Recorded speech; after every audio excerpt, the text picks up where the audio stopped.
அன்பிற்கினியவர்களே, இன்றைக்கு மறுபடியும் அறிவியல் ஆன்மீகத்தினுடைய 21வது பகுதியை எழுதியதை வாசிக்கின்றேன். ஜீவன் முக்த நிலை. தலைப்பு ஜீவன் முக்த நிலை. ஜீவன் முக்த நிலை, ஞான நிலை அல்லது என்லைட்டன்மெண்ட் என்பதெல்லாம் எண்ணம் முழுவதும் ஒடுங்கி கருவறையில் இருந்த நிலை போன்றதாகும். கருவறையில் இருக்கும் குழந்தைக்குரிய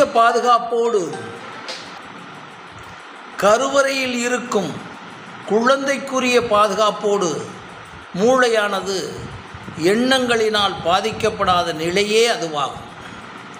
அதே போன்று நனவுலகில் விழிப்போடும் செயல்களோடும் வாழும்போது உண்டாகும் நிலையே ஜீவன் முக்தன் நிலையாகும்.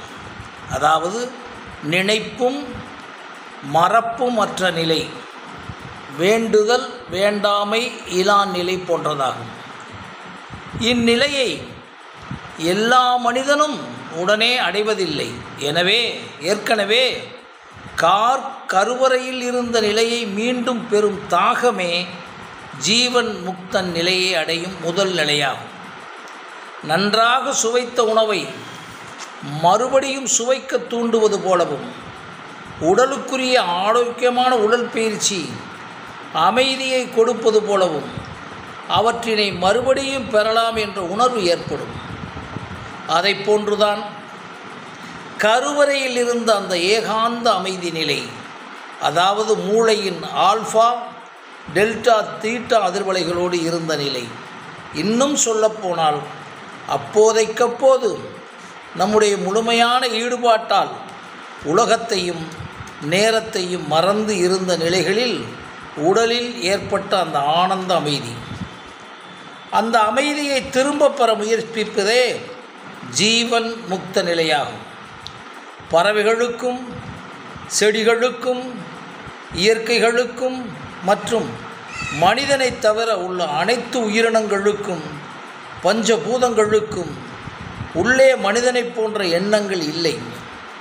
ஆனால் இன்ஸ்டிங்க்ட் என்று சொல்லக்கூடிய உணர்ச்சிகள், அதுவும் மிக மிக குறுகிய அளவுள்ள உணர்ச்சிகள் மட்டுமே இருக்கின்றன.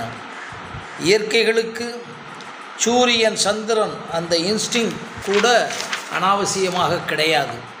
ஆனால் காற்றுக்குள் உயிர்கள் அனைத்தும் இயக்கும் உயிர் சக்தி உள்ளது. செடி மரங்களில் கிடைக்கும் உணவிற்குள் மற்ற உயிரினங்களை இயக்கும் உயிர் சக்தியும் அனைத்து மினரல் சத்துக்களும் உள்ளன. பறவைகள் மிருகங்களுக்கு பசி, பாசம், வலி, காமம், பயம், உயிர் பயம் போன்றவைகள் உணர்ச்சிகளாக அதுவும் மிக மிக சிறிய அளவில் தான் இருக்கும். அதாவது பசி வந்தால் மட்டுமே சாப்பிடுகின்றன. காமம் குறிப்பிட்ட காலங்களில் வந்தால் மட்டுமே பால் உணர்வினால் உடலுறவு கொள்கின்றன. ஆனால் மனிதனைப் போன்று கண்ட நேரங்களில் கண்ட முறைகளில் அவைகள் இயங்குவதில்லை. மனிதனுக்கு மட்டுமே எண்ணம், அறிவு, மனச்சாட்சி, மரபணுத்திறன் ஆகியவைகள் இருக்கின்றன. ஆகவே மனிதனுக்கு மட்டுமே இத்தனை வியாதிகள், இத்தனை முகங்கள், இத்தனை பிரச்சனைகள், ஒழுங்கற்ற இறப்பும் பிறப்பும் ஏற்படுகிறது. மனிதன் மட்டும்தான் பல்வேறு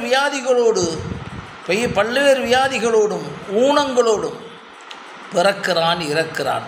மனம் ப்ளஸ் உடல், இவைகளையெல்லாம் சிந்திக்கும்போது மனிதனோடு எண்ணமும் அறிவும் எப்படியெல்லாம் விளையாடுகிறது என்பதை உணர முடியும். இதையெல்லாம் கடந்துதான் மனிதன் தன் மூளை நிலையான கருவறை சுக நிலையை, அதாவது எண்ணங்கள் அனைத்தும் ஒடுங்கிய நிலையை, அதாவது கனவற்ற நிலையில் இருந்த நிலையை அடைய வேண்டும் என்று இடையறாது தூண்டப்படுகிறான். உள்ளிருந்து அவனுக்கு தெரியாமலே தூண்டப்படுகிறான். இத்தூண்டல் உலகத்தில் பிறந்திருக்கும் அத்தனை மனித உயிர்களுக்கும் நித்திய நிலையாகும். இது யாருக்கும் கொடுத்த நிலை இல்லை. யாரும் யாருக்கும் கொடுத்து விட முடியாத நிலையாகும். சுட்டிக்காட்டப்படும் உணர்த்தப்படும் நிலையாகும். இதை உணர்ந்தவர்கள்தான் நமது ஞானிகளும் சித்தர்களும் ஆவர். இந்நிலையை கொடுத்து விடுவதாகவோ உருவாக்கி விடுவதாகவோ பலர் கிளம்பித்தான் இன்றைக்கு ஆன்மீகம் வியாபாரமாகிவிட்டது. ஜீவன் முக்த நிலை என்பது தியானத்தால் மட்டும் வருவதில்லை.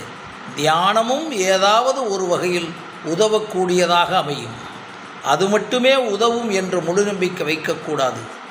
ஜீவன் முக்த நிலை, அதாவது உலகத்தில் உள்ள எதுவும் தாக்கம் ஏற்படுத்தாத நிலை, அதாவது நத்திங் கேன் இன்ஃப்ளூவன்ஸ் பண்ணாத நிலை, ஸ்திதப்பிரங்க நிலை, அதாவது ரமணரின் நிலைகுலையா அமைதியே நிர்விகல்ப சமாதி நிலை.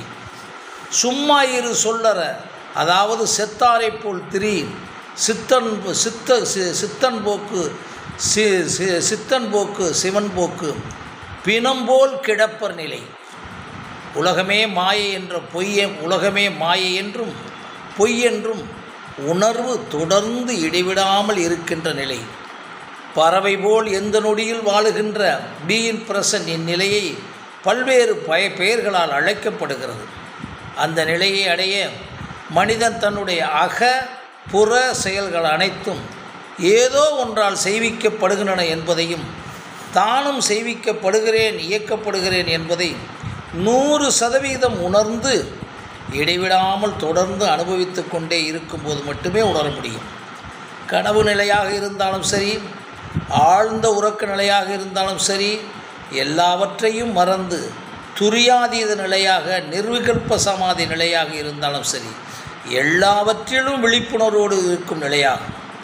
சமாதி நிலையாக இருந்தாலும் சரி, விழிப்பு நிலையாக இருந்தாலும் சரி, அத்தனையையும் செய்விக்கப்படுவதை ஒழிய மனிதன் தான் செய்கிறேன் என்று இல்லாத ஒன்று என்பதை 100% சந்தேகமற உணர்ந்து அனுபவிக்கும் போதுதான் ஜீவன் முக்த நிலையில் விழுந்திருக்கிறோம் என்பதை உணர முடியும். இந்நிலையை ஒரு மனிதன் பிறப்பிலே பெறுவது, அதாவது கருவிலே திருவாய் பெறுவது என்பது பல கோடிகளில் ஒரு சிலருக்கு மட்டுமே கிடைக்கும். அப்படி கிடைக்கப்பட்டவர்கள் ஒருவர்தான் ஸ்ரீரமணர், சுவாமி விவேகானந்தர்.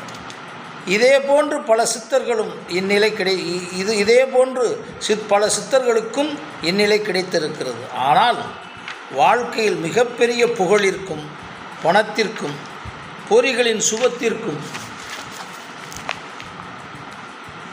ஆணவத்திற்கும் உலக சுகதுக்கங்களை எல்லாம் அடைந்த சிலர் அவைகள் அனைத்திலிருந்தும் விடுபட்டு வெளிபவர்களும் அப்படியே ஜீவன் முக்த நிலையை அடைய முற்படுவதும் உண்டு. இதிலும் ஒரு சிலர்தான் அடைவார்கள். சூழல்களில் ஊட்டப்பட்டு உணரப்பட்டு தொடர்ந்து உணர்பவர்கள் தேடிக்கொண்டே இருப்பார்கள். அத்தேடலின் ஆழத்தையும் அழுத்தத்தையும் பொறுத்து அவர்களுக்கு இந்நிலையை உணரும் நிலை ஏற்படும். இந்நிலையை அடைய முற்படுபவர்கள் தங்களுடைய எண்ணம், உச்சரிப்பு, செயல் ஆகிய மூன்றையும் ஒரு சேர உணரும் போதுதான் இந்நிலைக்குள் போக முயற்சி செய்ய முடியும். ஒரு மனிதனுடைய எண்ணம், சொல், செயல், தாட், எக்ஸ்போசர் அண்ட் எக்ஸிக்யூஷன் ஆகிய அனைத்தும் தானாகவே நடைபெறுகின்றன என்றும் தான் என்ற ஒன்றும் இதில் இல்லை என்றும் உணர்ந்தால் இதை தொடர்ந்து இனம் காண முடியும். அதே முறையில் உடையிலேயே தியானமாக்கி உடலின் அகப்புற உறுப்புகளின் செல்களால் ஒவ்வொரு அணுவணுவான இயக்கங்களையும் சிந்திக்கும் போது மட்டுமே உடல் வேறு அறிவு வேறு என்று பிரித்தறிய முடியும்.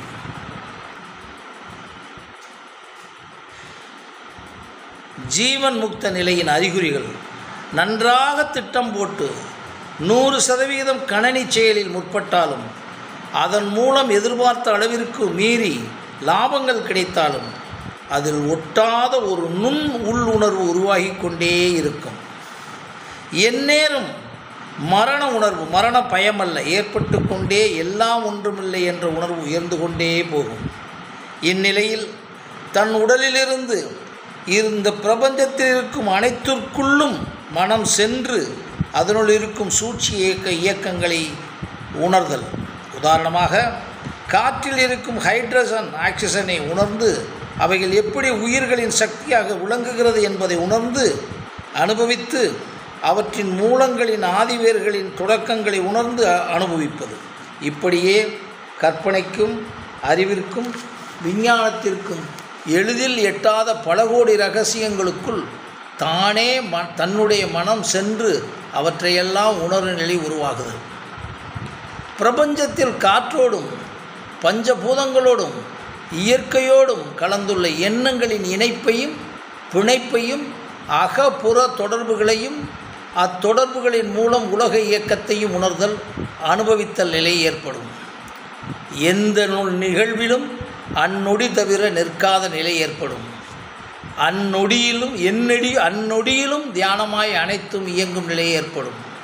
உலகத்தில் நடக்கும் எந்த நிகழ்வும் தன்னை பாதிக்கவில்லையே என்ற உணர்வு ஏற்படும். மற்றவர்களின் உணர்ச்சியினாலும் உளவியல் ஆய்வுகளினாலும் உணர்த்துவதையும் செயல்படுவதையும் பார்த்து பாவமாகவும் பரிதாபமாகவும் தோன்றும். பிரபஞ்சத்தில் இருக்கும் பய உணர்வு ஜீரோவாகிவிடும்.